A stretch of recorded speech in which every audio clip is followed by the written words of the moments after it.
motion from witness Maurice Hall. Mr. Hall, could you spell your names? We've gotten different spellings on your name. The correct spelling for you guys will be Morrishall. All right.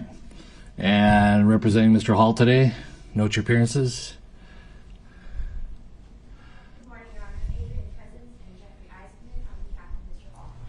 And Mr. Hall, your attorneys are present. When they address the court, they're going to go to the podium, so you should be able to see them at that time. But obviously we are not in a position where you can consult privately with them today, but you've had a chance to talk to them. Is that correct? That's a yes? Yes. All right, thank you.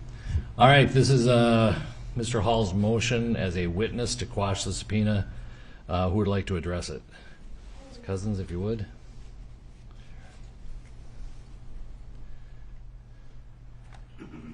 And you can take off your mask if you'd like. Thank you, Judge. Good morning, Your Honor. Good morning. Mr. Hall has been subpoenaed as a witness in this case by both the prosecution and defense. Defense counsel in their opening statement specifically named Mr. Hall and told the jury that they intend to call him and previewed what that testimony they believe would be.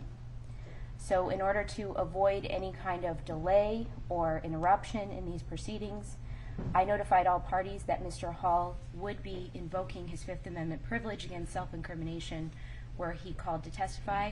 I then subsequently filed my notice, my motion to quash the subpoena. Your Honor, at this point in time, Mr. Hall has no immunity. He has been provided no immunity, no protection for his testimony whatsoever. And because of that, Mr. Hall is invoking his Fifth Amendment privilege against self-incrimination in several key areas of questioning that we believe he would face were he to be called to testify. Well, let's stop you there. You said on certain areas that he would testify to. So there are some topics that would not incriminate him. Is that correct? Your Honor, I cannot envision any topics that Mr. Hall would be called to testify on that would be both relevant to the case that would not incriminate him. Well, that's ultimately the court's decision, correct? Yes. Okay. And that's on a question-by-question basis. Is that correct? Yes, Your Honor. Okay. All right. Go ahead. I interrupted you. No, that's okay, Judge. And just for brevity, I wanted to outline those areas that I believe Mr. Hall may face questioning. The first area where he would be invoking his privilege against self-incrimination is any activities that took place on May 25th, 2020, both before and after police arrived. Okay. Mr. Hall's testimony in these matters would specifically put him in the position of being in very close proximity to Mr. Floyd. There's an allegation here that Mr. Floyd ingested a controlled substance as police were removing him from the car. A car, by the way, that has been searched twice, and to my understanding, drugs have been found in that car twice. This leaves Mr. Hall potentially incriminating himself into a future prosecution for third-degree murder. And specifically, that's 609.195 subdivision B. And that statute, as the court is well aware, covers third-degree murder liability for someone who is involved in drug activity that eventually leads in an overdose. And that statute is broad, Judge. It does not just include the situation where A sells drugs to B, B then succumbs to an overdose. In fact, it includes any activity directly or indirectly, unlawfully selling, giving away, bartering, delivering, exchanging, distributing, or administering a controlled substance classified as Schedule 1 or 2. So that statute is broad, Judge, and it has been interpreted broadly by Minnesota courts. Again, it's not just that A and B situation. In fact, anyone who can be pointed to as a link in the chain of distribution, someone who prepares drugs for someone else, someone who acts as a go-between, can be implicated in third-degree murder. And so any of the activities that Mr. Hall would be testifying about throughout that day, and including before police arrived on May 25th, 2020, could potentially incriminate him in that charge, not to mention drug sale and drug use. Additionally, the other area of testimony in which Mr. Hall would be invoking his Fifth Amendment privilege is any personal knowledge that he has of drug use by George Floyd up until and including May 25th for the exact same reason, Judge. It leaves him open to exposure on a potential future third-degree murder charge. Any testimony regarding his activities with Mr. Floyd could leave him open to potentially incriminating himself. Right. I think what I'm going to do is ask Mr. Nelson to list for the court the topics and areas and whether there's something outside of what you just outlined. So, because maybe there is some common ground there. So if you could just switch places.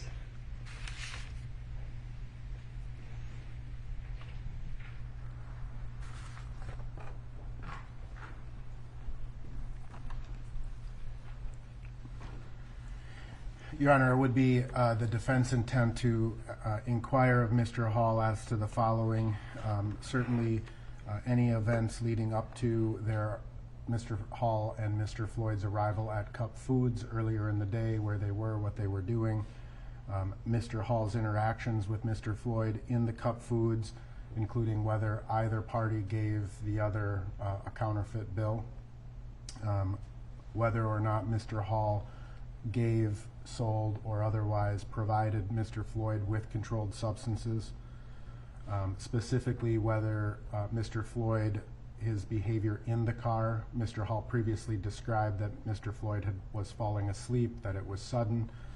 I would ask him questions about Mr. Hall's previous statements to law enforcement that Mr. Floyd had indicated he did not intend to, or that he was planning on taking these pills later when they got home, implying that Mr. Floyd took them before they left.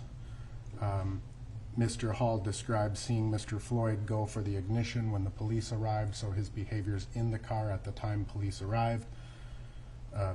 Mr. Hall, I would intend to ask him about giving false names to police officers after they were intervened, after the police intervened.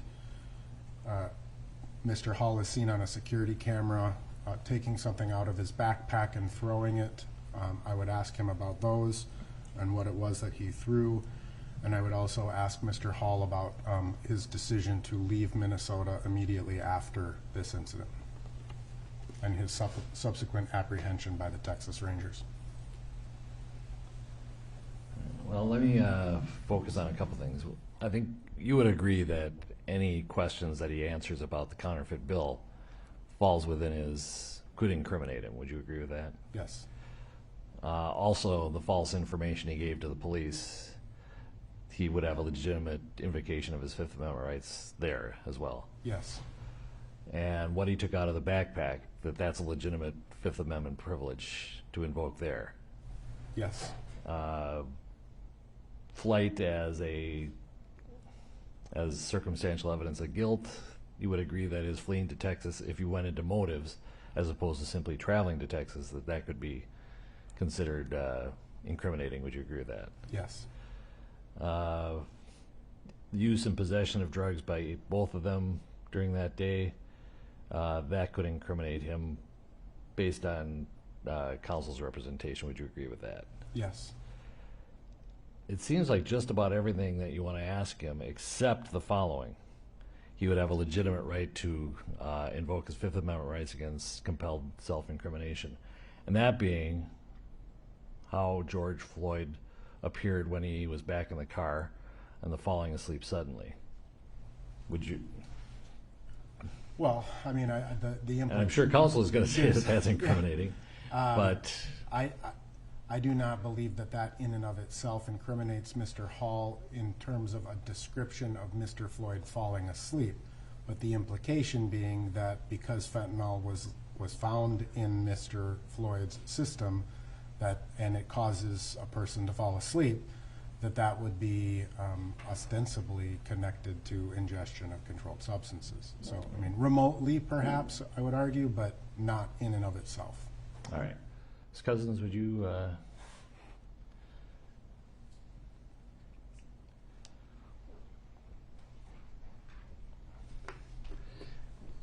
and unfortunately you don't have the benefit of having sat through all the testimony, but it appears that this would be a proper invocation of his Fifth Amendment rights for just about everything Mr. Nelson was talking about. The one exception appears to be his observations sitting in the passenger seat of the car as how Mr. Floyd appeared, that he was falling asleep and that it happened suddenly. Very narrow. And the reason why I say that is because we have kind of a parallel testimony from a clerk in the store who said Mr. Floyd appeared good-natured, seemed to be having a good day, but he did appear to be high. I don't even think I'd allow counsel to ask whether he appeared high, because that could have formed some kind of opinion and infer a basis that he knew why he was under the influence. But it seems to me that just his description, Mr. Hall's description of, like the store clerk, is not going to incriminate him if there's no questioning about how he had, why he fell asleep, why he thinks he fell asleep, that there were drugs in the car, that he knew there were drugs in the car, that there was any possession by Mr. Floyd of drugs that day that he saw. If we totally avoid the word drugs and just have Mr. Hall say, I was the passenger in the car, which is already clear. There's video and evidence, just for your knowledge, that Mr. Hall is in the passenger seat and is removed by the police. Beyond that, if that were established that he was the passenger when the police came up to the car, what was Mr. Floyd's condition immediately that he observed immediately before that? Would you agree that that's not incriminating if we keep all the mention of drugs or why or anything like that?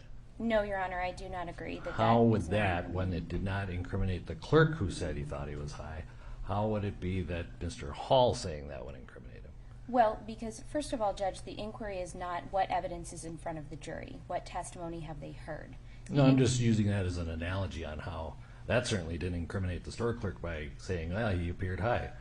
Well, Mr. Hall saying, well, he appeared like he was falling asleep and it happened suddenly. Without anything else, seems to be a parallel type evidence. So I was using it as an analogy. I understand, Judge, but the whole point here is to prevent Mr. Hall from incriminating himself. And him even answering that question that he was in the car puts him in very close proximity with Mr. Floyd, very close in time before he's alleged to have ingested drugs.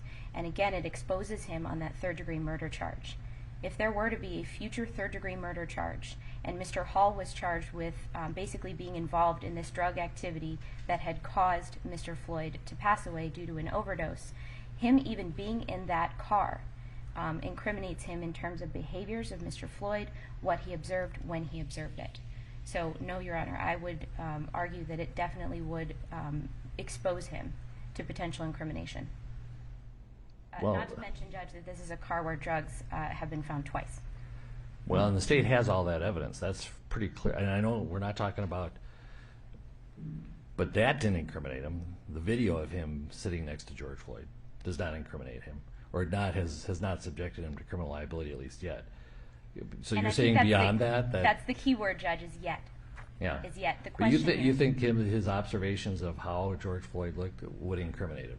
Absolutely. I don't see how that would put him closer to criminal liability just with those observations. because it then takes the onus off of the state in any future prosecutions to prove what demeanors, behaviors, attitudes Mr. Floyd was exhibiting should they decide to charge Mr. Hall with the crime. Now they've got his own testimony to use against him. That's the very definition of a Fifth Amendment privilege, Judge. Well, if it incriminates. Yes, Just the fact that he testifies does not make it incriminating. but his testimony would be used to incriminate him in a future prosecution. Well, anyway, Mr. Frank, do you need to weigh in on this? I don't think you have a dog in the fight at this point. Well, I do, Your Honor, and I would like to be heard briefly. Sure.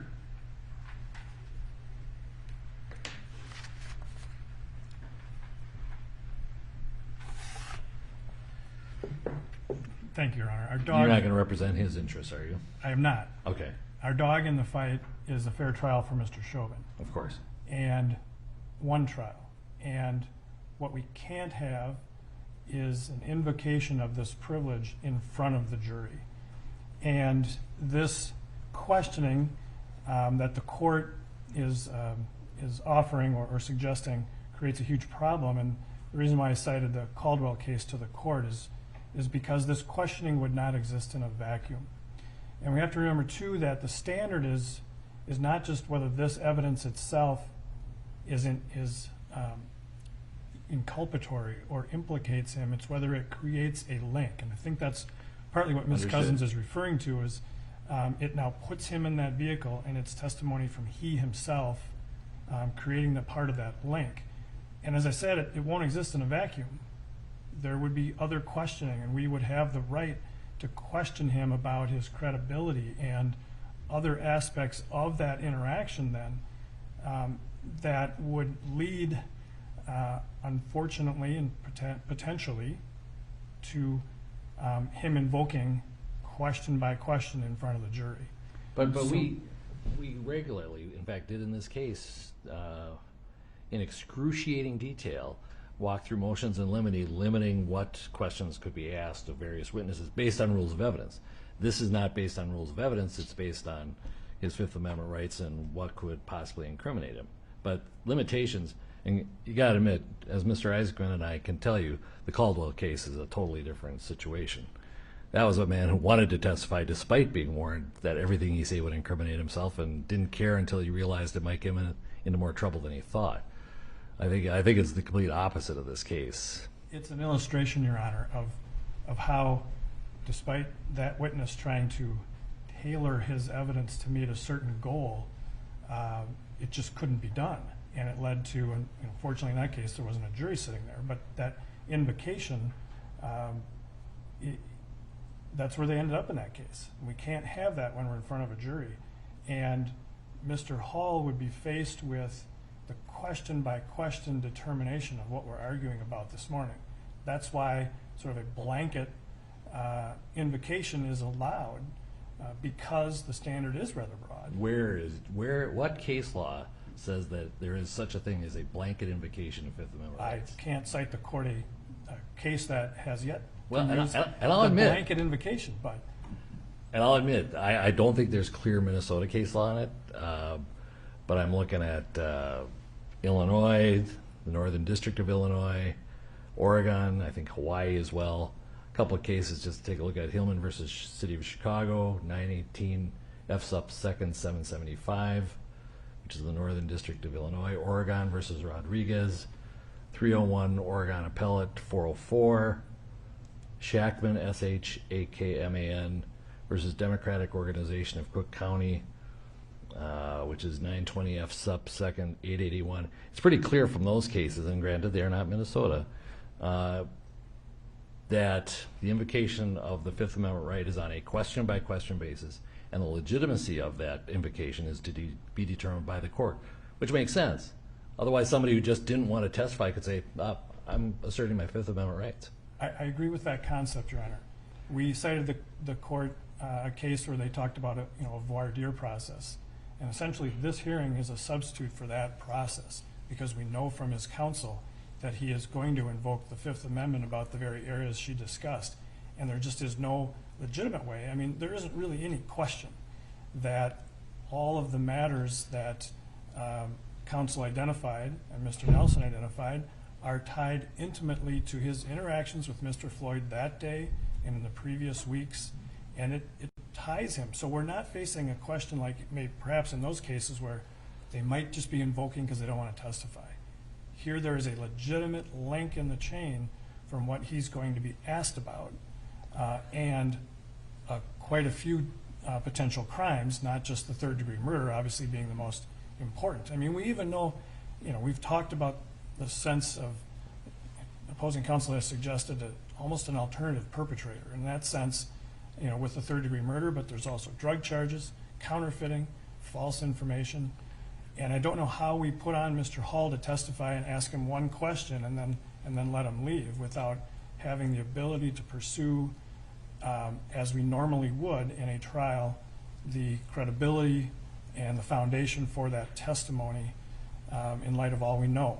So I think that this case doesn't raise the kinds of questions that maybe are being brought up in the cases the court cited. I'm sorry, I can't speak to them personally right now, but here there's no question that the singular questions the court is inquiring about are intimately linked to George Floyd and the activities of that day, all the other areas that Well, I think if you look at the case law, it's much closer to incriminating behavior, like the Shackman case, it's really clear that I would have not ruled the way they did. I would have said that was a proper invocation. And they're like, no, that's not a problem. Well, that's Illinois. Yeah, let's do this step by step. I appreciate your argument, and I think I know where we're kind of heading with that.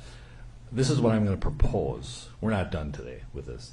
I think we have pretty much established, or based on what Mr. Nelson has said, there's really a very small, narrow topic that might be permissible.